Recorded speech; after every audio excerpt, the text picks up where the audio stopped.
Nous sommes le 24 février. Cela fait 4 ans, jour pour jour, que la guerre en Ukraine a commencé. L'occasion pour les alliés de Kiev de serrer les rangs autour de Volodymyr Zelensky. Ursula von der Leyen, la présidente de la Commission européenne, était d'ailleurs en visite dans la capitale ukrainienne aujourd'hui. Mais la paix semble encore loin. Bonjour Arthur Delaborde. Bonjour à tous. Emmanuel Macron se dit très sceptique sur la possibilité d'un accord à court terme. Effectivement, et Volodymyr Zelensky était entouré donc aujourd'hui d'une dizaine de dirigeants européens sur la place Maïdan de Kiev. Les alliés de l'Ukraine affichent leur unité avec un message cessez-le-feu complet, inconditionnel. Mais Emmanuel Macron tempère en participant à une réunion en visioconférence. Je suis très sceptique sur le fait que nous parviendrons à une paix à court terme. Je veux dire qu'il est bon de suivre ces initiatives, mais soyons lucides, il n'y a aucune volonté du côté russe d'avoir la paix.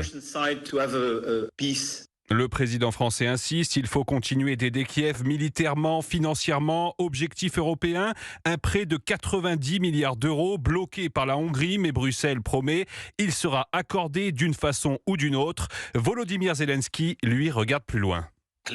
Une date claire pour l'adhésion de l'Ukraine à l'Union européenne en 2027 est très importante pour nous. 4 ans après le début de l'invasion russe, l'Ukraine tient et voit l'adhésion à l'Union européenne comme une garantie de sécurité vitale.